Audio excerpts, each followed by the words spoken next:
Peter, thank you very much indeed, and thank you for coming. And also, I'm really delighted to have an opportunity to talk to you about my role as the first Chief Scientific Advisor to the President of the European Commission.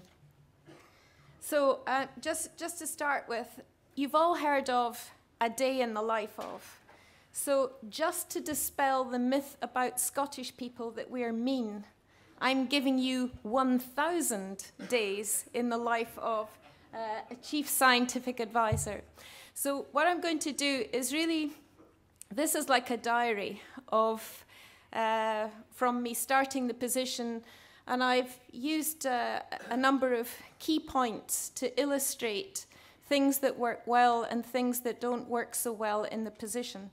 And I think from my point of view, just to say,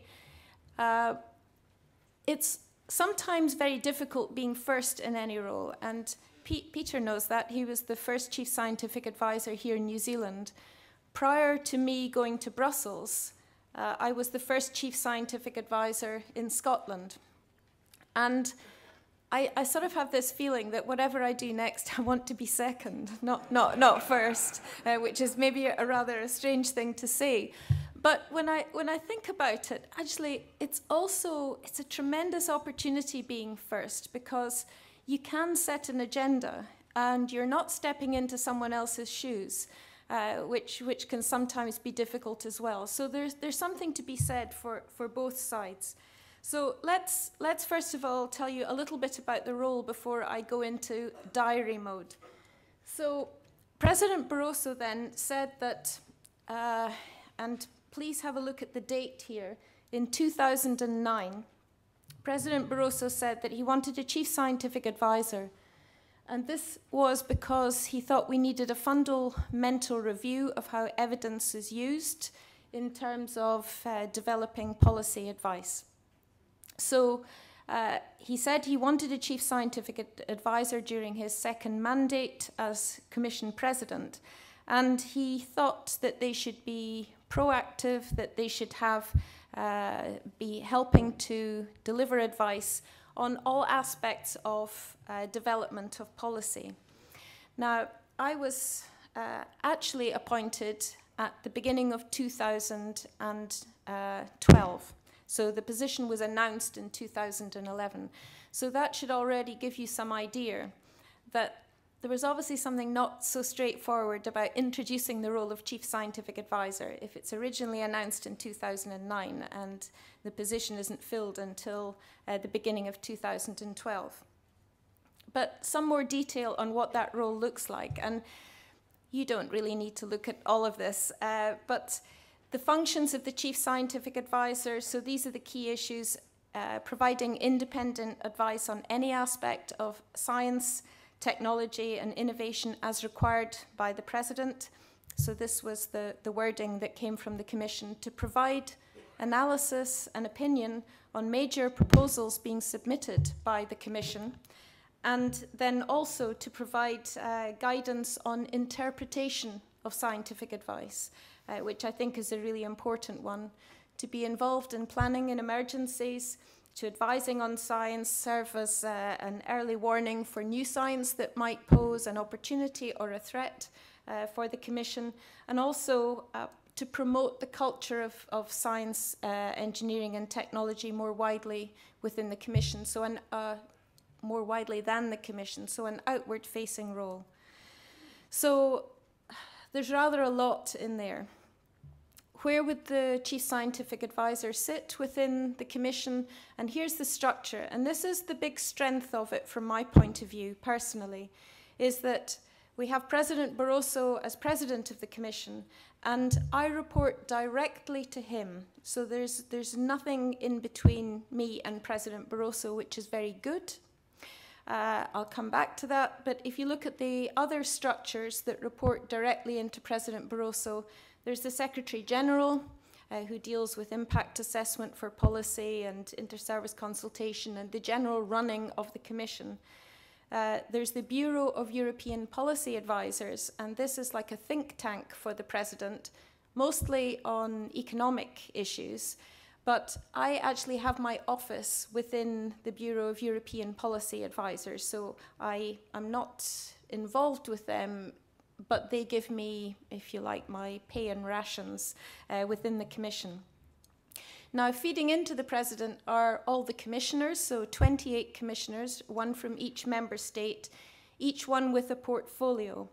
And the two that would be most obviously interested in my role would be the Director General.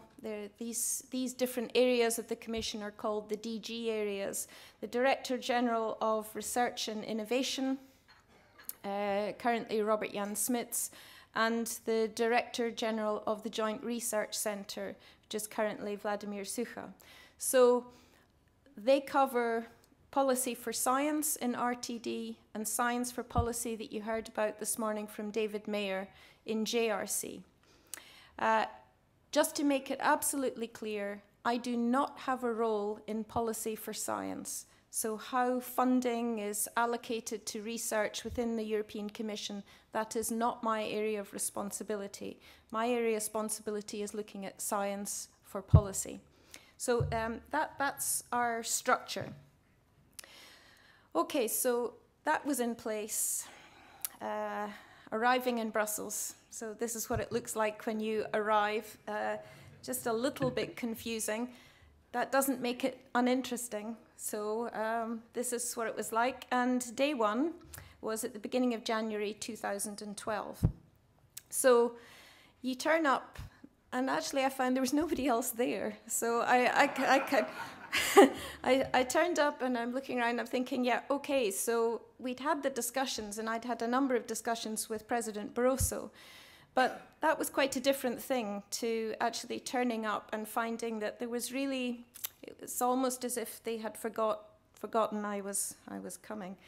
Anyway, the staff that I had on the first day, I had a team of two. I had secretarial assistants and Lydia Lara, and I had Anna Maria Costa Freitas, who was a seconded national expert. So she is a scientist, a biologist, seconded from the University of Évora in Portugal, and she was with the Commission for a year, and she'd been working on other issues, and when I arrived, she was allocated to support me. So I did have a team. Day 23, so I'm not going to go day 1, 2, 3, you'll be glad to know. So day 23 was a bit of a big day because on day 23, then I met some of the key figures in the European Commission. So the head of the President's Cabinet, Johannes Leitenberger, on your left there. Important to speak to him, to speak about the mechanisms of how I would interact with President Barroso and what the key issues were that his cabinet were thinking about that I might be able to contribute to. Catherine Day, the Secretary General, a very powerful figure within the European Commission because she's the gatekeeper for many activities and she is directly between the President and all the other services. So an interesting conversation. Commissioner Gagan Quinn, who is the commissioner responsible for research and innovation, as well as a joint research centre, another key person to speak to. The then head or director general of the Joint Research Centre, Dominique Ristery, again, because this was the area I was most interested in, very useful for me to speak to. And also very interesting, I met Koen Duns, who's part of the communications network spokesperson of the Commission. And so as my role would have an outward-facing aspect to it, then I wanted to talk to him about how that would be supported by the Commission. So, okay, that was, I had some sleep that day. Okay, now I'm back. So moving on just a little bit, and I'm not going to go through the days, you can get an idea where I am, but in February then I had my first meeting with President Barroso to discuss the priorities. And I think, you need to be realistic here, and I needed to be realistic because I assumed that I would be speaking to President Barroso regularly, particularly at the beginning, to set out the parameters of my role. But actually, when I was speaking to President Barroso, and I said, well, how are, you walk into a room, and I'd met him a few times before, of course, and I said, hi, how are you? And he said, I'm not well. the Eurozone crisis, and blah, blah, blah. And so he had things on his mind, things other than science advice for policy making. And that was not ideal from my point of view, because it was very hard for me to be able to develop and to establish another agenda and to be able to meet those initial objectives that we wanted, reviewing how evidence was used in policy making in the Commission, to be able to identify opportunities, threats, and so on from new technologies. Anyway, we started to establish what my role might look like. And then into March, finally, then I had my colleague Jan Marco Muller, who's sitting just in the front row here. And Jan Marco was seconded from the Joint Research Centre to be part of my team.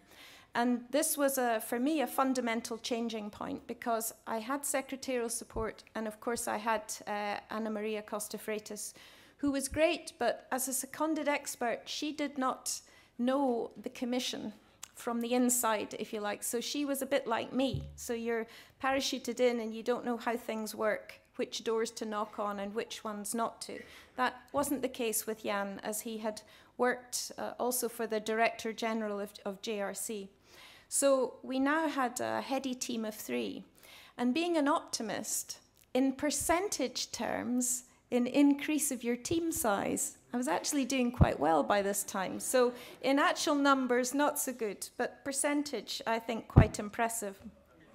So because Jan Marco had a JRC background, and because JRC develops science for policy, I then started going to the different institutes of the JRC, and David Mayer mentioned these this morning, so I'm not going to go into detail, but got my first impression really of what potential there was and capability in JRC, which actually was a bit of a revelation.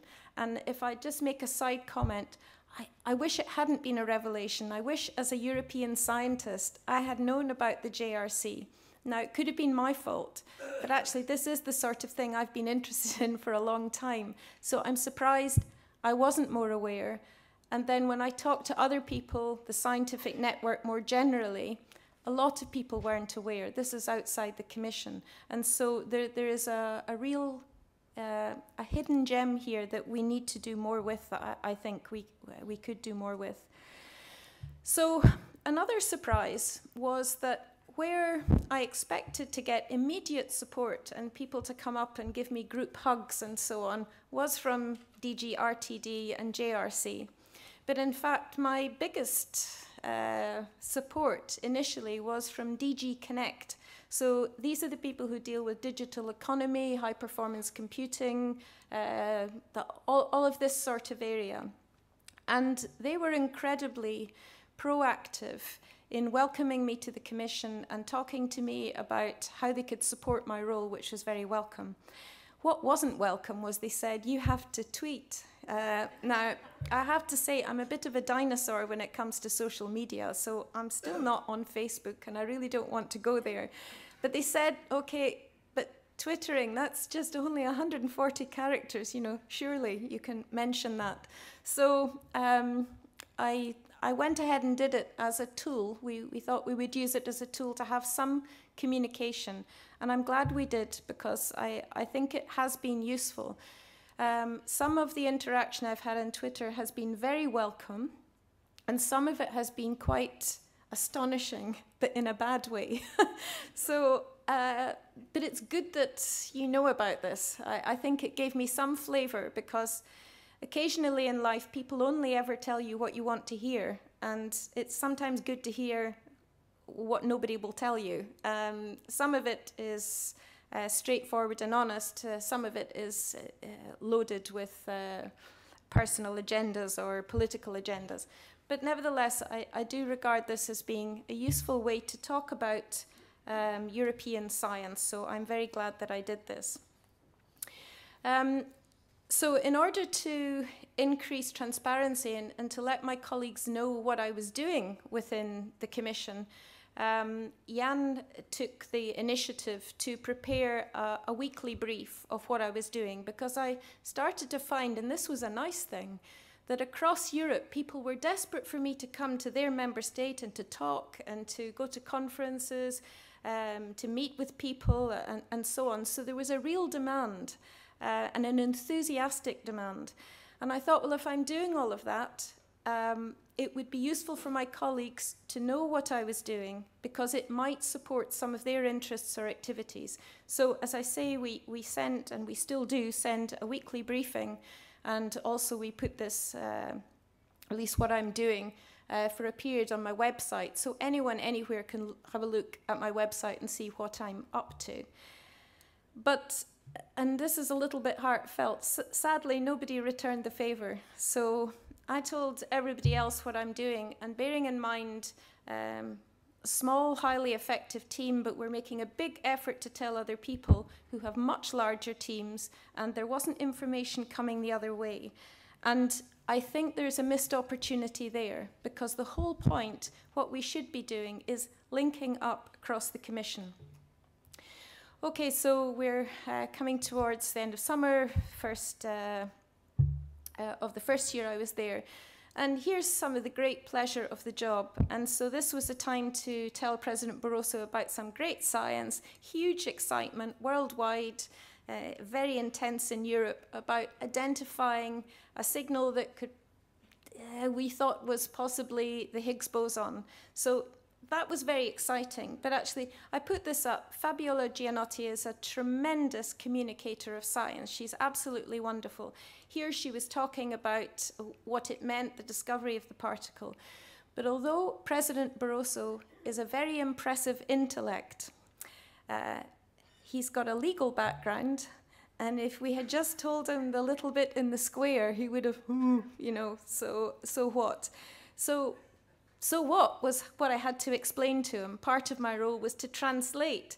What does that mean? And why is it the least bit important anyway to have discovered, you know, a particle that's not around anymore? So, you know, so I think this was a good example of being able to translate the science and to provide a briefing and to keep him up to date, and also so that he knew the value of investment in science.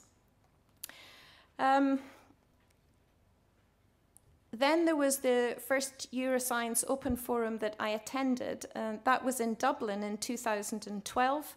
And actually there was a fantastic event. It's one of the biggest, you know, for Europeans, it's our biggest science conference, and it brings together researchers, policymakers, politicians, the media.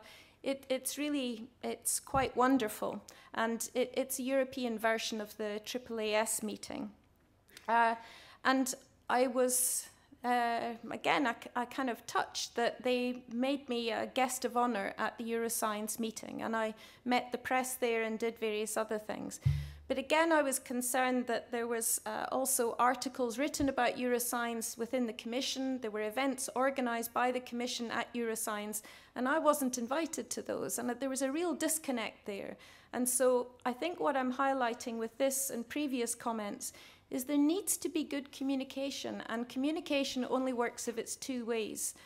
So I think that processes, establishing process and obligations are very important to be able to make functions work, because there is no point in having a chief scientific advisor and not taking advantage of them.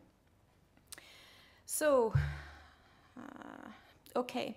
On the same day when we timed this, when we were at Euroscience, we decided we needed a website, again, to try and do some communication inside and outside. Again, we had to try and manage this ourselves.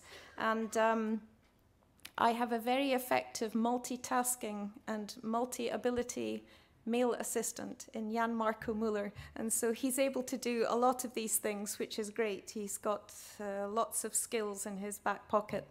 So we use this website, and I think we've been able to use it reasonably effectively. I think we'd like to use it more, but it's linked to the President's website, which is actually, again, very useful. So if you go into the Commission, go into President Barroso, my picture's there, and you can go directly into what we do. So it took about half a year then for terms of reference for others in the Commission to understand what I did. And so we wrote to them, and this is just, you don't need to read the letter, but basically it's saying there's a CSA here, the CSA is going to be doing these things. Who should we have as a named correspondent in your service to be able to interact with me? Because we thought instead of taking an entire service, it's better to have one person. It's easier to work with. And this is the bottom of the letter, but here is a response, and it says basically, you know, dear colleagues, so this is coming back to me from one of the services in the Commission. Thank you for your request for somebody to work with the Chief Scientific Advisor.